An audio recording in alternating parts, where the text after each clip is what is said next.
Welcome to the Trade Up Podcast, Episode 4. George Vassallo's construction firm, Bothwell-Accurate, couldn't be busier. His company has offices in Ontario and British Columbia, doing roofing and waterproofing. Trouble is, he has good-paying jobs that he can't fill. So he went overseas to see how other countries handle education, government support, and business. He spent 3 months visiting the U.S., the Philippines, Singapore, Ireland, Israel, and Vietnam. George's available jobs pay between $60,000 and $400,000 a year. And with tens of thousands of tradespeople set to retire in the next decade, he's concerned about the future of his business. From Florida, George shared what he's learned with John Finan on the Trade Up Podcast.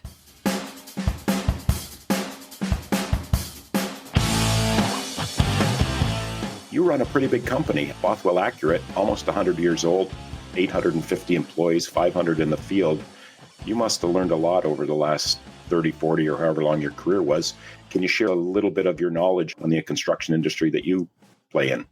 Sure. I mean, I originally started off in my father's business, John, which was an electrical distribution business. I was the third son from my father. And as a consequence, my voice didn't carry very far in the organization. He was very strong as a patriotic guy and always believed that the Canadian economy should do extremely well. But I felt misplaced. So when I turned 50, I left the distribution business and went into contracting. And I bought Bothwell when it was about 18 million, with about 100 people, strictly in the roofing business. And then we expanded into the waterproofing business next. Cladding came third, and now I'm into glazing fourth. And my argument is pretty simple when I'm talking to young individuals. When you break life down, it's pretty simple. You want to protect your family. You want to provide enough food. You want to put a roof over your head. You want to have pride in what you want to do. And you want a sense of belonging. And I have found as long as you treat people well, they treat you well. And the construction industry is one that I think you can be very proud of. When I drive through the city of Toronto or I drive through the city of Vancouver and I see the jobs that we've done, it's easy to brag about. When I talk to my own staff, John, my biggest difficulty is none of them have told their kids to get into the trades. They're all saying they want them to be doctors, lawyers, accountants, more in the professional side of things. And my argument is the trades is a profession. And perception is that in our four trades, that it's a dirty environment. It's very male dominated. All of that is untrue. It's not a dirty environment. With the new machinery that we have at hand today, it's much, much cleaner. It's much safer. You don't have to be 6'4" and 250 pounds anymore to do the work. We have a lot of Filipinos that are small in stature, 5'3", maybe 150 pounds. So my argument is, and my biggest problem is trying to get females into our organization. There's no question that they've been able to become police officers, and ambulance workers or paramedics, that it's a heavy load. And for whatever reason, other than perspective, we're having difficulty get them into our trade. And that's my number one objective. Hey, good for you. So first off, I want to stop and compliment you. So you bought that business at the age of 50, which is probably the time at which a lot of people are starting to retire. I imagine you've grown the business significantly since then. So the book we wrote called Trade Up really is a play on a number of words, the word trade as well, but really it's the taking of your career and trading up the opportunities that are available tomorrow with the skills you've learned today and yesterday. And I know you've got upwards of 850 people working at Bothwell-Accurate now, and 500 are in the field. So walk us through the path for somebody that's maybe, a 50-year-old out in the field, been working on the roofs for a number of years. Is there a path for them to come into the office and get off of the tools if they choose? Well, that's exactly what we look for. We need experience in the office as well. We constantly monitor our outside staff to see who is capable to come inside and start to be the supervisors, the managers, the vice presidents of the organization, and place them that way. Our feeling is we'd rather grow internally than externally. But we're at a stage now where there is not enough inside experience to carry the load of the business. But we're always looking at moving our people from within. From the receptionist in, we are constantly looking for what more can they do? How can we get them from that $60,000 initial pay scale up to $150,000, $200,000, $250,000 pay scale? I mean, that was what drove me. I have a very simple philosophy in business. If you don't grow, you shrink. And I try to tell my staff the exact same thing. If you don't grow, you shrink. You become frustrated. And in today's society, I think the younger generation in particular is very disillusioned. They feel that no matter how hard they work, they're not going to be able to get ahead. They won't have a home. They don't want to have cars anymore. It's a very disillusioned environment we have now with our young children. And most of it is, from my opinion, John, there are three parts of the world that I think need to communicate much better. And that's the school system, the government, and business. And, none of us are doing a great job. And it's not that we don't care. It's just that our communication skills are not where they need to be. And we have to stop pointing fingers and truly working together to get more assistance to the people that are with us. And when we're talking about my staff, like I offer free education. I've got one individual now that's going to wanted to get out of the trade business and become a lawyer. So I finance all his education to become a lawyer. And my only thing that I asked from him was that your first 3 years of being a lawyer, you work for my firm. After that, you're free and clear to do whatever you'd like. So, whether they want to be a doctor or lawyer, I really want people to grow, because I honestly feel that if I help them, I'm helping myself. And I try to portray that to my staff, both inside and out, that, there's always room for growth. In my office, John, I've got a very simple sign in all my floors, and it just says more. And, when I first put that up, everybody said to me, well, all you want is more time. And I said, no, that's probably the least thing that I want from you. I just want you to use more brain power. How we can do things better than we do today, easier. And now it's starting to become entrenched in our philosophy and our business.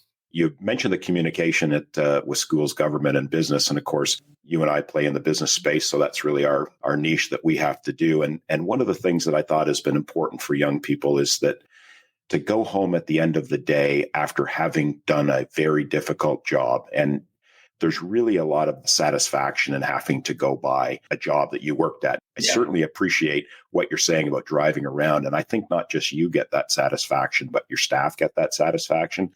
My story was I spent 2 years at university before they had the guts to send me a letter saying, fine, and you're out. And literally after 2 years, they fired me. I was not performing in the first couple of months to the point that I would have been fired in a job, but yet they let me hang on. And then, of course, it took me 6 or 7 years to pay the debt back from the 2 years of failed university that I had. And I think that's one of the values of being in a construction trade, is that you get feedback on your efforts immediately.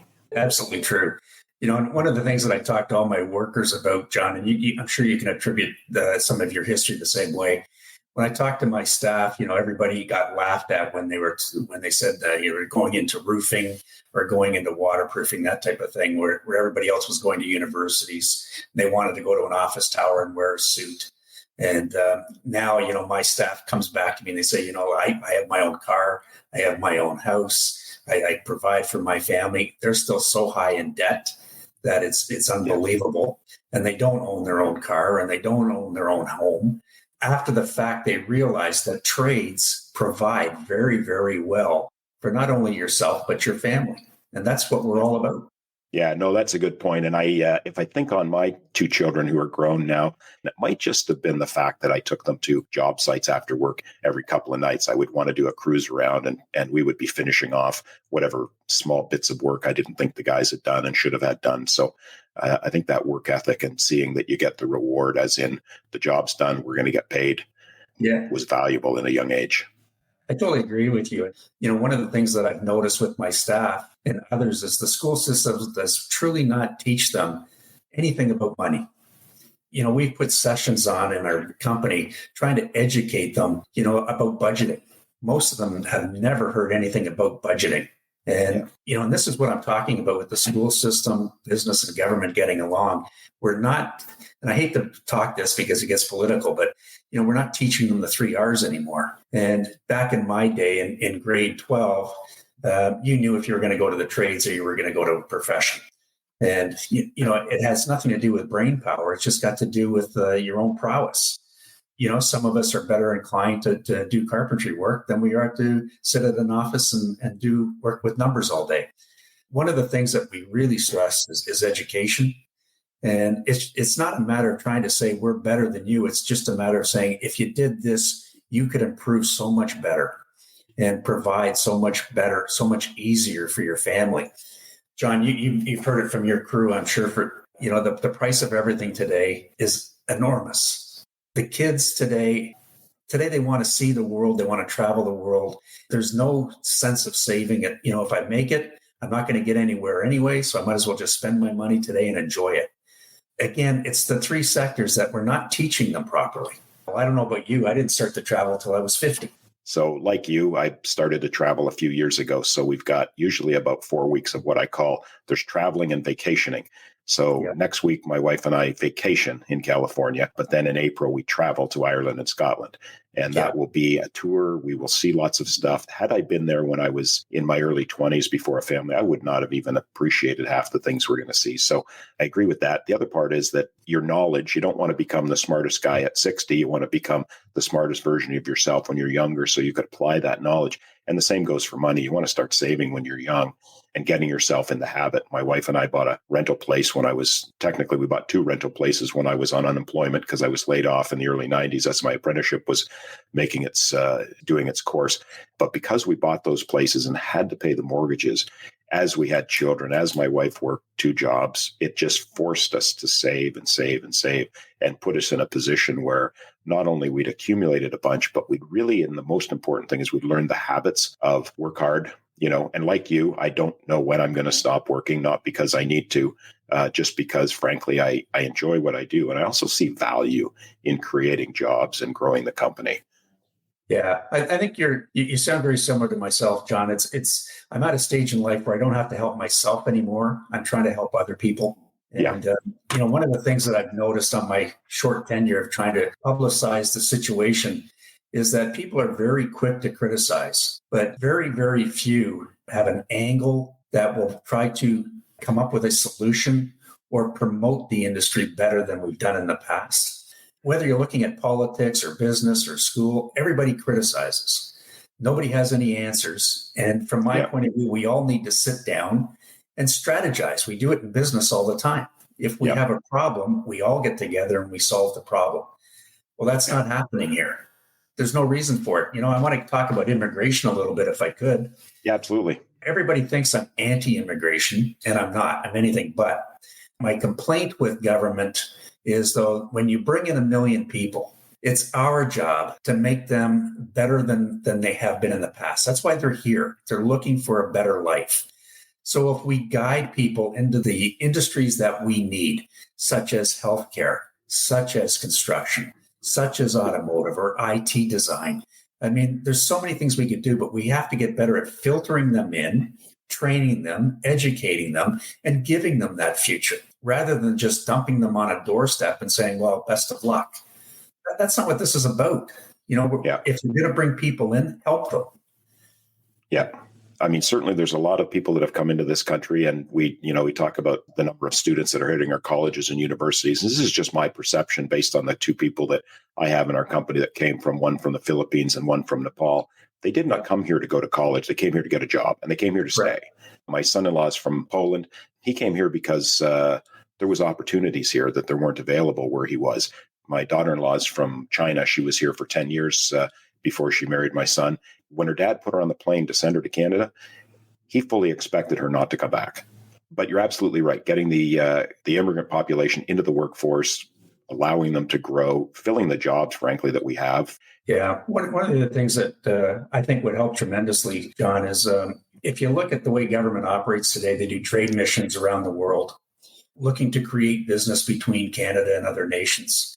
What I would like to see, and I've talked to government officials about it, is why do we not have a hiring mission Pirate for Trade's mission, where the Canadian government stands behind it, and we screen the people appropriately before we bring them into the country. And and the government needs to change their viewpoint or their philosophy, because we all need experienced workers as well. That when we go there, it doesn't matter if we're talking from Ireland or Israel or Poland or Ukraine or wherever. It would be nice to go over with Canadian government and say, this is what we're going to do for you if you follow this road. And, before they even get to Canada, everything is put in motion. So they know exactly what they're going to do as soon as they land. And we've got to get away from trying to give everybody a free run when they get here. It just doesn't work. We have to do some homework before we bring people into this country, from my point of view. So I would love to see like an employment mission of some sort put together by the Canadian government that supports business in order to bring in the right individuals we're looking for. Yeah, super important, particularly. And I think you would share this outlook that it's 2024 now. For the next 10 years, the construction sector in our country is going to see growth that it hasn't seen probably since the 1950s, which I don't remember. So I think there's tons and tons of opportunity. So help me understand the trade certifications required at your company. You've got glazing, you've got roofing, you've got steel cladding. What are compulsory trades, and how would somebody get into that trade? Well, I think that's part of the issue. If you go to become an electrician, it's very well laid out in your sector. For a roofer, you don't need any qualifications whatsoever. In BC, they have to be red seal, but in Ontario, there is no red seal. And so, the people that we get are very green, have not been trained whatsoever, and it's up to us to train. And in Ontario, the funny part is, and I'm using that sarcastically, is that you cannot find anybody in the unions. And the unions are supposed to give us trained individuals. Well, there's nobody in their offices. So we go out, we find them, we hire them, we turn them into the union. We have to train them. We have to pay for everything. And again, it goes back to, where is the government in this? There should be some type of program that legitimizes, if I can use that word, our trades, and have the unions work with us rather than fight us to hire more people. To me, it's a supply-demand situation.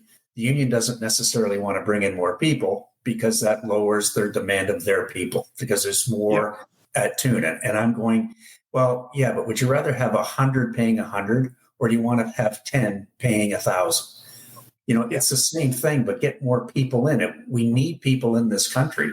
But again, it's a lack of communication. It's a lack of trust between everybody. And we have to put our egos in the back pocket and start working with each other. And I mean, truly working with each other.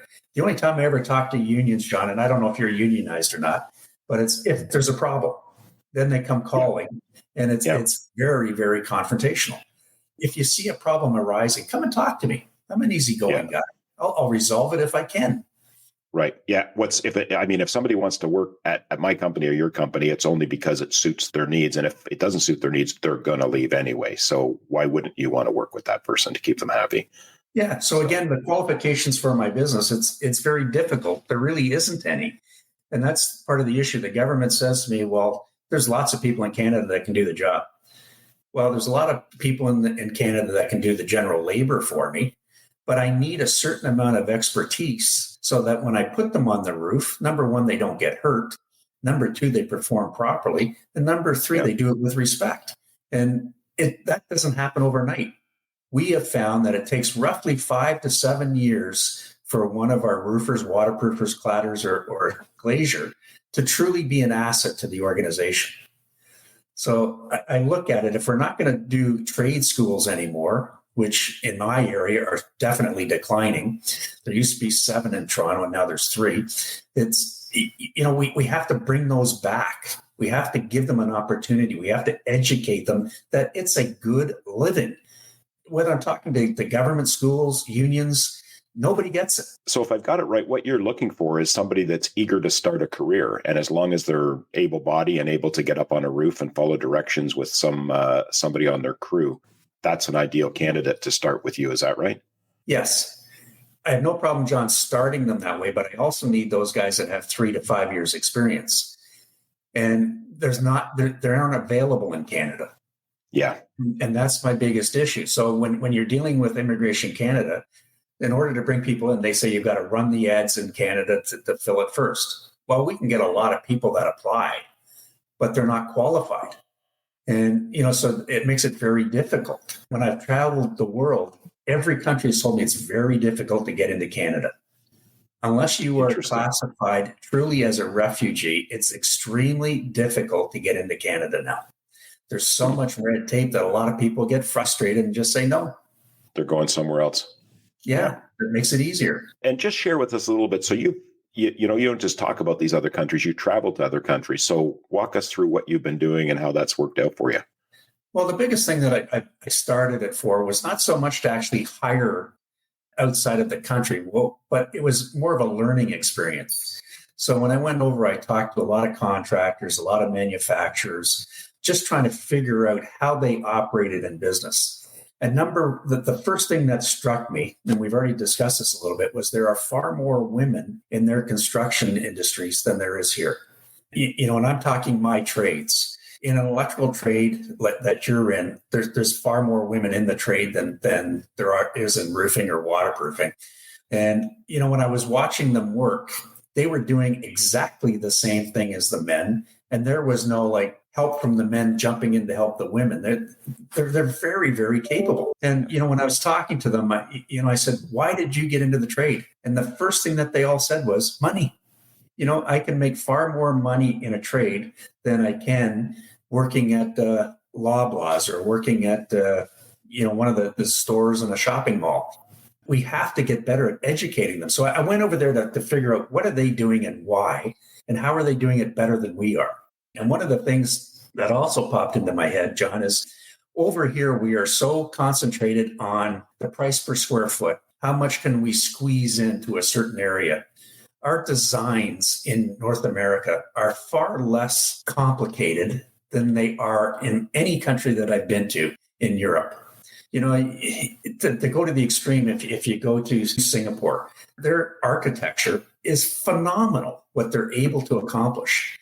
And yet for me to hire from Singapore is very difficult. I went to Vietnam, and I don't know if it's because it's a communist country or not, but there's so much knowledge there.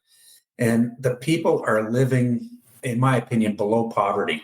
They could have a much better life in Canada if we would let them. And we're bringing in experience. To emphasize what I'm talking about, I'll go to a different thing. If you have a doctor in India, for argument's sake, they are not permitted to be a doctor in Canada. When you're talking to them, they come over here and they be an Uber driver. Well, there's so much knowledge and experience. Why are we doing that to these people? It's a glitch in our system that nobody is recognizing and nobody is trying to change.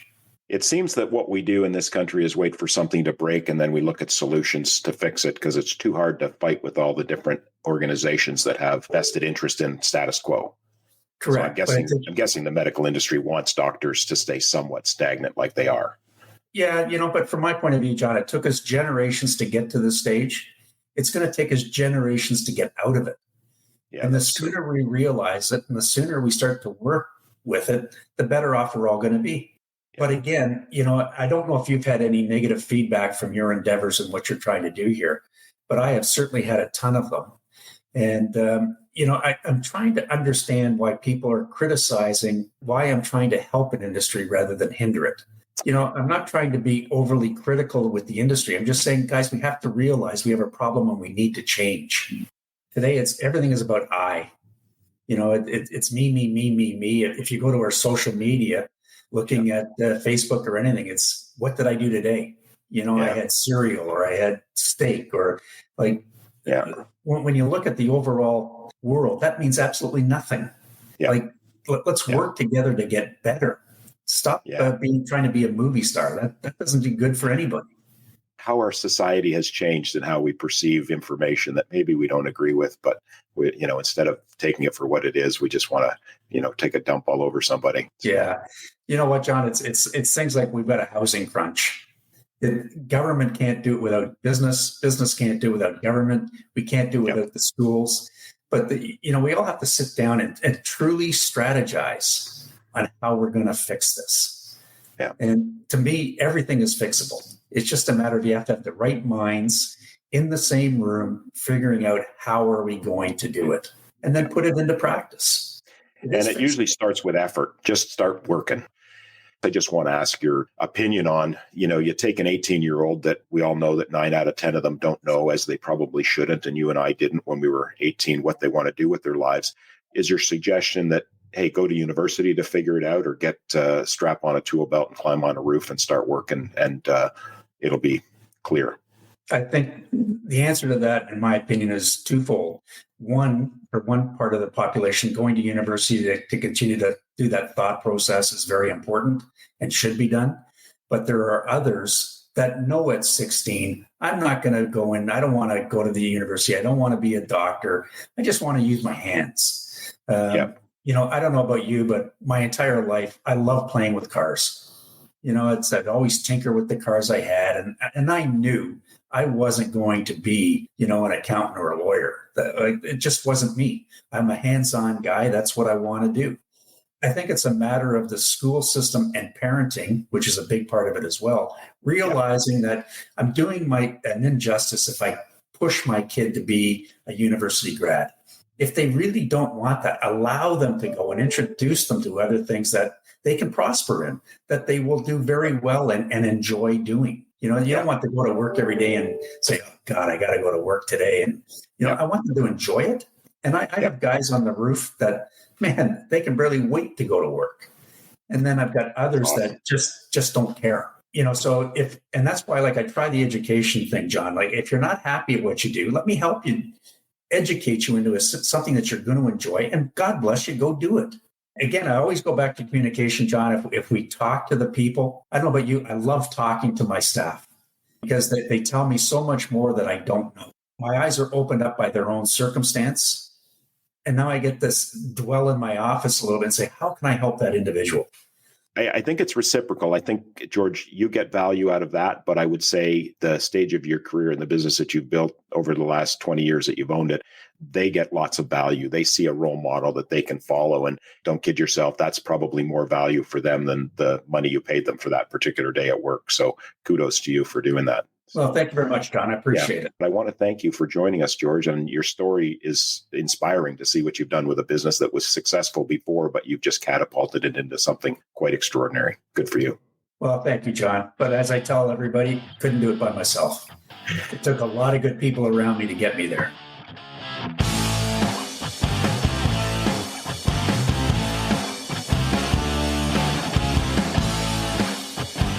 George Vassallo owns Bothwell-Accurate. If you're interested in learning more about his business and his job openings, visit Bothwell-Accurate.com. Thanks for listening to the Trade Up Podcast. John Finan and I will be back in a couple of weeks with a fresh new episode. If you have feedback or want to suggest a future guest, email John at tradeupbook.ca. I'm Lisa Brandt. Until next time.